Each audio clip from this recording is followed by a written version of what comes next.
Marie-Luce Boson, c'est de savoir si ce statut d'auto-entrepreneur convient à n'importe qui et à tous les types d'activités, ou est-ce qu'il faudrait conseiller aux uns de le faire et à d'autres de ne pas se lancer dans ce dispositif? Ce que nous évoquons le plus souvent au sein de la CCI Clermont-Ferrand-Issoire, mais aussi au sein de l'ensemble du réseau consulaire, c'est de considérer ce régime auto-entrepreneur vraiment comme une arrivée vers ensuite de la création ou de la reprise d'entreprise. C'est-à-dire que cela soit considéré comme un test pour une activité, quelle qu'elle soit. Certaines activités vont relever de conditions et ne pourront pas bénéficier de ce régime. Par exemple? Par exemple, le fait d'être en courtage d'assurance ou Oui. le fait de faire du gardiennage, de la sécurité. D'accord. Donc là, cela ne peut pas en relever. Le fait de relever également de la TVA agricole, de la MSA, comme les paysagistes, qui ne peuvent pas bénéficier du régime auto-entrepreneur. Cela ne relève pas ça d'un choix de chambre de commerce, cela relève d'une décision au départ de ce décret qui a été initié par le ministre Hervé Novelli. Alors, ce que nous préconisons, nous, au sein des chambres, c'est de vraiment s'imprégner de cette démarche pour que cela soit un accompagnement qui soit effectué par les réseaux consulaires. Il y a deux possibilités pour s'inscrire en tant qu'auto-entrepreneur. Soit sur les sites CCI, CFNet, qui sont les sites des chambres de commerce, soit sur le site de l'URSSAF. Donc, l'auto-entrepreneur, il peut très simplement aller sur Internet, s'inscrire, ne rencontrer personne et puis mener sa vie comme il en a envie. Donc c'est effectivement aussi simple que ce qui a été décrit au moment du lancement du dispositif. Parce que le discours à l'époque, c'était de dire on incite à la création d'entreprises, il y a des gens qui ont des qualités pour devenir entrepreneurs, mais c'est une usine à gaz administrative que de créer une entreprise. Là, ce que vous nous dites, c'est que le problème est résolu, au moins pour l'auto-entrepreneuriat. Tout à fait. C'est la même démarche que ce qui existe dans les pays anglo-saxons, c'est-à-dire je m'inscris en ayant exclu les conditions que l'on a évoquées tout à l'heure et qui sont notées sur ces sites. Et on peut s'inscrire, sauf qu'à partir du 1er avril, si l'on relève d'une activité artisanale, là on a l'obligation d'aller s'inscrire dans une chambre des métiers. Alors justement, tiens, les artisans étaient plutôt grognons face à la création de ce dispositif. Qu'est-ce qu'ils lui reprochaient en fait ? Vous en pensez quoi, vous Je pense que dans ce cas-là, c'est la Chambre des métiers qu'il faut mettre à ma place. Bon, alors je réponds à leur place. En gros, ils considéraient que, par exemple, pour des activités de peinture, d'électricité, voilà, disons les métiers du bâtiment, faire refaire son appartement, par exemple, il y avait une concurrence déloyale. Apparemment, ils ont obtenu un aménagement, donc leur lobbying a été efficace. On passe là-dessus. Je reviens sur les personnes cibles. Oui. Est-ce qu'il faut une expérience préalable dans le business dans lequel on veut se lancer? Est-ce que, à l'usage, j'entends, il y a des questions d'âge. Ce qu'on constate, c'est qu'il y a plus de femmes, et le reportage illustrait assez bien ça d'ailleurs, plus de femmes qui se lancent. Pourquoi? Je pense qu'il y a d'abord cette dimension de facilité et de pouvoir tester. C'est ce que nous vivons. Nous avons énormément de demandeurs qui viennent dans nos chambres parce que, je l'évoquais tout à l'heure, il y a la dimension facilité sur Internet, effectivement, mais il y a aussi le besoin d'accompagnement que ressentent certains et les mêmes questions qui reviennent de manière récurrente. C'est d'abord, est-ce que je peux? Est-ce que je relève des conditions qui permettent? Comment est-ce que cela fonctionne? Donc, on va réexpliquer. On a mis en place des demi-journées d'information qui vont permettre de réexpliquer de manière globale. Pour beaucoup, c'est considéré comme de l'expérimentation.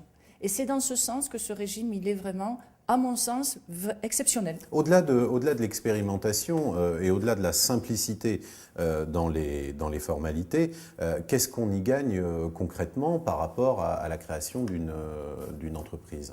Le fait de relever d'abord du régime de la micro-entreprise, c'est-à-dire une simplification de tenue de la comptabilité, c'est une comptabilité allégée.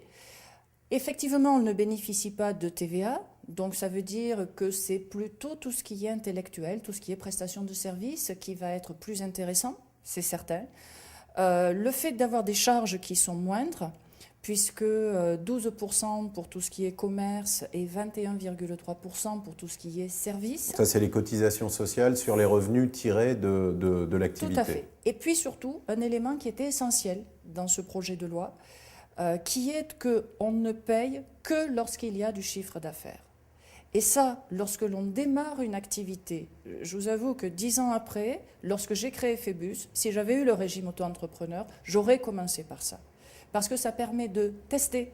C'est de l'entreprise en CDD. L'intérêt, c'est qu'on n'a pas à débourser les cotisations sociales avant que le chiffre d'affaires ne soit rentré. Tout à fait. Il y a quand même des limites, enfin des limites, ou en tout cas, il y a au moins un plafond de chiffre d'affaires qui déclenche le système. C'est-à-dire que entre 0 et je ne sais plus combien vous allez nous dire, 32 000 de chiffre d'affaires. Et un petit peu plus de 80 000 pour le commerce. Quand on dépasse ces plafonds de chiffre d'affaires, qu'est-ce qui se passe ? Première année, si on le dépasse de simplement quelques milliers d'euros, on peut se rattraper sur l'année suivante. Si on le dépasse vraiment de beaucoup, on va avoir là une bascule d'office qui est faite en entreprise classique, va-t-on dire. D'accord. Donc, ce que vous êtes en train de nous dire, c'est que le statut ce régime de l'auto-entrepreneuriat, il est fait pour les petits business, les petits chiffres d'affaires. Dès qu'on commence à brasser un peu plus de chiffre d'affaires, on devient une entreprise à part entière, soumise aux mêmes conditions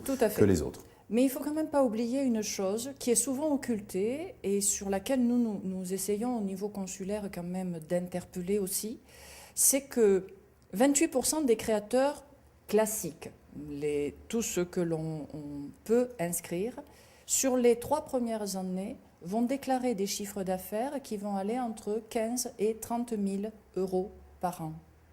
Donc il ne faut pas croire D'accord. Donc ce que vous nous dites, c'est que pour beaucoup, c'est vraiment la porte d'entrée pour la création d'entreprises et qu'il faut bien étudier ce régime-là avant de décider si on crée une boîte ou si on se lance en tant qu'auto-entrepreneur. Surtout si l'on n'a pas d'investissement important de départ. L'idée, c'était de permettre à des gens qui travaillent, à des salariés, d'avoir un complément de revenus. Est-ce que l'employeur peut s'opposer à ce que son collaborateur se lance dans les affaires de cette manière-là? Il y a une obligation de loyauté du salarié vis-à-vis de son employeur s'il souhaite pouvoir développer une activité. Alors qu'est-ce que ça veut dire? C'est plus un engagement moral.